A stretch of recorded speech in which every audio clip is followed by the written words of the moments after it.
حضرت عمر رضی اللہ تعالیٰ عنہ قائد خلافت ہے، بیت المقدس کا محاصرہ کیا گیا، فصیل بڑی اونچی، شہر اندر سے سیلف سفیشینٹ، حملے کا راستہ کوئی نہیں، محاصرہ طول کھینچ رہا ہے، لیکن ان کے پاس رسد بھی موجود ہے، پانی بھی موجود ہے، وہ دروازے بند کر کے بیٹھے ہوئے۔ بالآخر اللہ تعالیٰ کی مشیت کا ظہور کیسے ہوا؟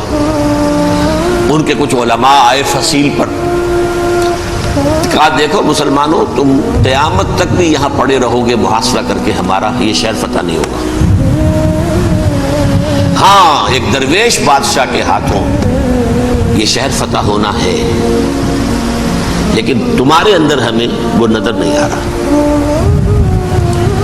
ابو عبیدہ بن الجراح رضی اللہ تعالی عنہ، امین هذه الامہ، ان کا فوراً ذہن گیا، وہ درویش بادشاہ مدینے میں بیٹھا ہوا ہے، عمر رضی اللہ تعالی۔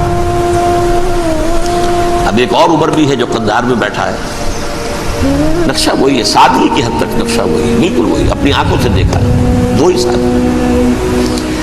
عمر اول عمر ثانی تھے عمر بن عبدالعزیز۔ اب ایک اللہ کے فضل سے اللہ تعالیٰ ایدہ اللہ بنصرتہ، اللہ تعالیٰ ان کی نصرت فرمائے، دشمنوں کو ان کے مقابلے میں نیست و نابود کرے۔ انہوں نے ریکویسٹ بھیج دی کہ حضور تشریف لائیے، یہ شہر فتح ہو جائے گا۔ وہ ہے سفر تاریخی، اتنا طویل سفر، تقریباً 700 میل، ایک اونٹ، ایک خادم، ایک منزل پہ امیر المومنین اوپر بیٹھے، خادم آگے چل رہا ہے، اگلی منزل پہ خادم اوپر بیٹھا ہے، امیر المومنین آگے جا رہا ہے۔ اور جب پہنچے ہیں تو وہ باری تھی خادم کی، انہوں نے ہاتھ جوڑ دیے، حضور خدا کے لیے تم کیا کہیں گے لوگ، وہ میرا برا حال کر دیں گے، تمہیں شرم نہیں آئی؟ امیر المومنین پیدل آگے چل رہے نکیل پکڑ کر، اور تم بیٹھے ہو اوپر براجمان ہو۔ حضرت عمر فرمایا دورو دورو، نہیں، باری تمہاری ہے، بیٹھ۔ اس حال میں پہنچے، اور پھر یہ کہ ابو عبیدہ بن الجراح آئے ہیں، استقبال کیا ہے تو دیکھا ہے اس حال میں چلے آ رہے ہیں، عمر نکیل پکڑے ہوئے چلے آ رہے ہیں، اور کہتے ہیں کہ کہیں کیچڑ ویچڑ تھا، جوتے خراب ہو گئے تھے، وہ بھی اتار کے ہاتھ میں پکڑے ہوئے، کپڑے تو تھے ہی پھٹے ہوئے۔ انہوں نے کہا کہ حضرت ابو عبیدہ نے، دیکھیے یہ بڑا متمدن ملک ہے، بڑا مہذب علاقہ ہے، یہ آپ ذرا حلیہ اپنا درست فرما لیں، تب جا کے پیش ہم آپ کو کریں گے۔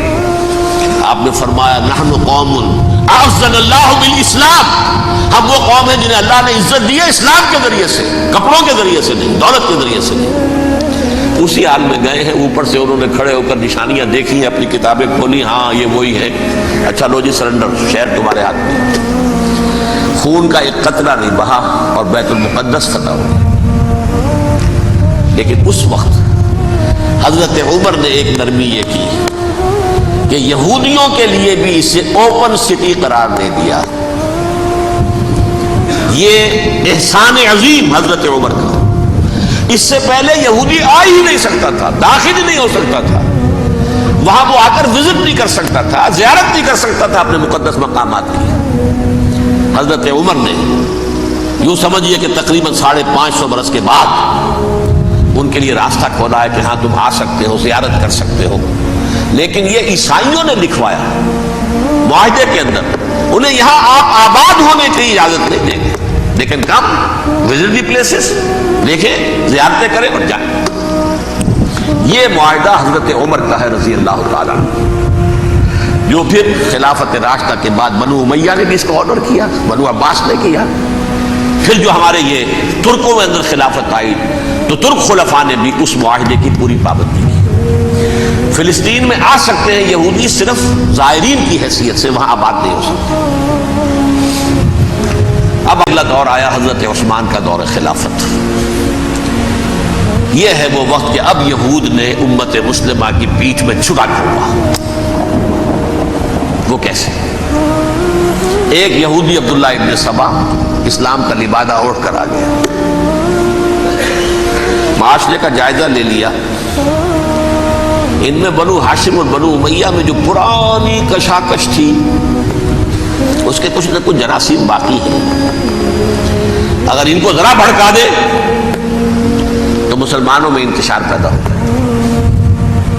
کہا یہ عثمان کون ہے؟ یہ تو بنو امیہ میں سے ہے، یہ حق تو بنو ہاشم کا ہے، خلافت ان کے پاس ہونی چاہیے، محمد کے تو رشتہ دار وہ ہے صلی اللہ علیہ وسلم۔ عوام الناس کے اندر بات پھیلنی شروع ہوئی، پھر ایک بڑی سازش کے انداز میں حضرت عثمان کے خلاف پروپیگنڈا، حضرت عثمان کے جو عاملین تھے، گورنر تھے، ان کے خلاف پروپیگنڈا، اور ایسی ہوشیاری کرتے تھے کہ کوفے میں کوفے کے حاکم کے خلاف کچھ نہیں کہنا، اجی مصر میں یہ ہو رہا ہے، اجی شام میں یہ ہو رہا ہے، اجی یہ جو عثمان ہے وہ یہ کر رہا ہے، یہ ظلم ہو رہا ہے، یہ لوٹ مار ہو رہی ہے، یہ خیانتیں ہو رہی ہیں۔ اب نہ تو اس زمانے میں مینز آف کمیونیکیشن، کیسے تصدیق کریں؟ افواہیں تو آپ آج کراچی کے اندر شروع ہو جائے تو پتہ نہیں چل سکتا کسی کو کہ کیا اس میں صداقت ہے کیا جھوٹ ہے، اور بری بات جو ہے فطرت انسانی کی کمزوری ہے وہ فوراً قبول کرتا ہے، کسی کے بارے میں اچھی بات ماننے کو تیار نہیں ہوتا لیکن بری بات تو فوراً دیا۔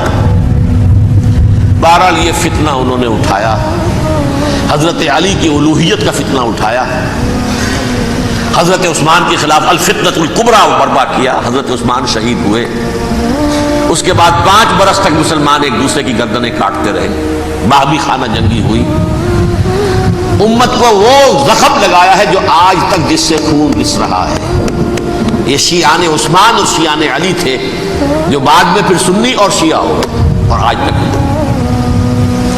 فتنہ کس نے جگایا؟ ایک عبداللہ ابن سبا یہودی اور اس کے کارندے، شیطان کا ایجنٹ، اور انسانوں میں سے بھی اس کے جو بھی حواریین تھے اور شیطانوں کے اندر سے بھی تھے، انہوں نے بھی اس آگ کو بھڑکایا۔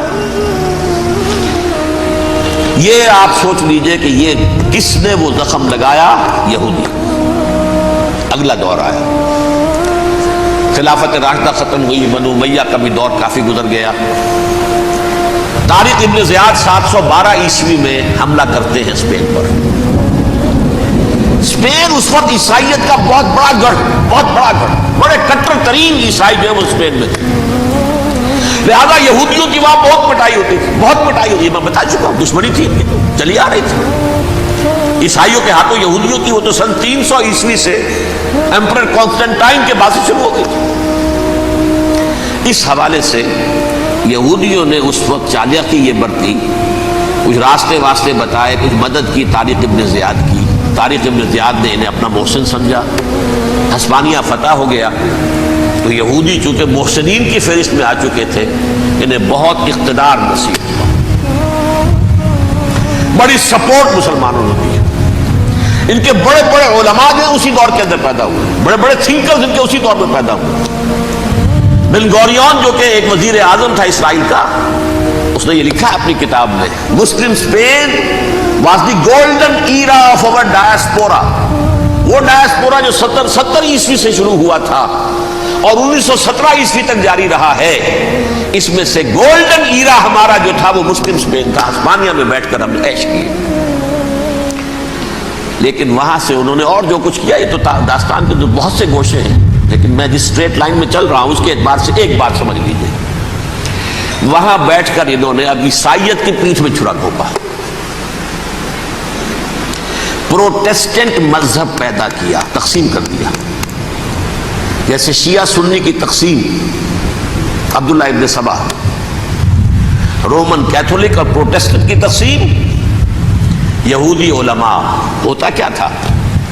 ہسپانیہ کی یونیورسٹیاں ہیں، کارڈووا میں ہے، ٹولیڈو میں ہے، گریناڈا میں ہے، غرناطہ، قرطبہ، تولیتلا، اور وہاں آتے تھے لوگ، فرانس سے چلے آ رہے ہیں نوجوان پڑھنے کے لیے، جرمنی سے چلے آ رہے ہیں، اٹلی سے چلے آ رہے ہیں، 3 ہی ملک قریب ترین پڑھتے ہیں سینٹرل جو یورپ کے ہیں۔